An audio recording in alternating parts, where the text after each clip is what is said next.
హిటా ఫ్లాపో మనకక్కర్లేదు. Cinema తర్వాత cinema రావాల్సిందే. Shootings కంటిన్యూగా జరగాల్సిందే. ఎక్స్పెరిమెంట్స్ చేస్తాడు, లవ్ స్టోరీ చేస్తాడు, ఎమోషనల్ చేస్తాడు, యాక్షన్ కూడా చేస్తాడు. స్టోరీ మెయిన్, క్యారెక్టర్ ఇంపార్టెంట్, అంతే. అవి బాగుంటే చాలు, ఓకే చెప్పేస్తాడు. ఇప్పుడు రిలీజ్కి ఓ సినిమా రెడీ అవుతోంది. అంతలోనే మరో సినిమాకి సెట్ చేశాడు. నాని అంటే అంతే మరి.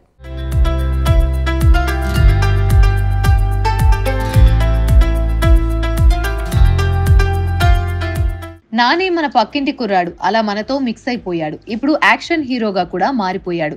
దసరా సినిమాతో విశ్వరూపం చూపించేశాడు. సినిమాల లైనప్ మాత్రం ఎప్పుడూ షాకింగ్ గానే ఉంటుంది. ఈ సినిమా ఫ్లాప్, ఇక కష్టమే అనుకునేలోపు ఇంకో సినిమా రిలీజ్ చేస్తాడు. అలా వరుసపెట్టి సినిమాలు చేస్తున్న టాలీవుడ్ ఏకైక హీరో నాని మాత్రమే. కెరీర్ స్టాండర్డ్ గా కంటిన్యూ అవ్వడానికి కూడా అదే కారణం. సరిపోద్దా శనివారం అలా రెడీ అవుతుందో లేదో ఇప్పుడు హిట్ 3 స్టార్ట్ చేయడానికి గ్రీన్ సిగ్నల్ ఇచ్చేశాడట.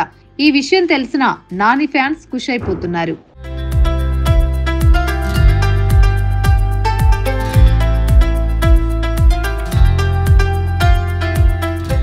దసరా సినిమాకు దుమ్ము రేపాడు నాని. అయినా అనుకున్నంత కలెక్షన్లు రాలేదనుకున్న సినిమా మాత్రం సాటిస్ఫై చేసింది. రగ్గడ్ లుక్ వలన కొంతమంది భయపడ్డా ఫ్యాన్స్ మాత్రం నాని కొట్టేశారు.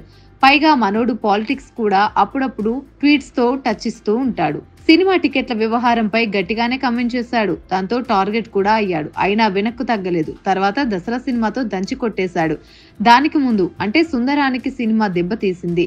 మొన్న వచ్చిన హాయ్ నాన్న సినిమా పర్వాలేదనిపించింది. సినిమా ఎమోషనల్ సెంటిమెంట్ వర్కౌట్ అయినా పెద్దగా క్లిక్ అవ్వలేదు.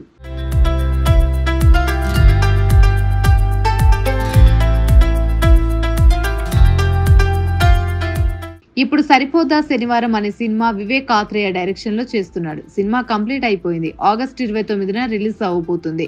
అంతలోనే హిట్ 3 సినిమాకు గ్రీన్ సిగ్నల్ ఇచ్చేశాడు. ఆల్రెడీ సినిమా స్క్రిప్ట్ వర్క్ కూడా కంప్లీట్ అయిపోయింది. ఫస్ట్ 2 సిరీస్ హిట్, 1, 2 తీసిన శైలేష్ కొలనుయే దీనికే డైరెక్టర్. నాని ఈ సినిమాకు ప్రొడ్యూసర్ కూడా. హిట్ 2 కూడా మనోడే ప్రొడ్యూస్ చేశాడు. అందులో Adivi Sesh.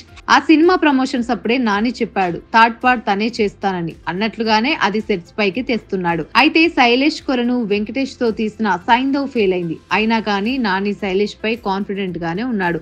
So Nani non stop సినిమాలు చేస్తూనే ఉంటాడు. మనం చూస్తూ ఎంజాయ్ చేస్తూ ఉండొచ్చు.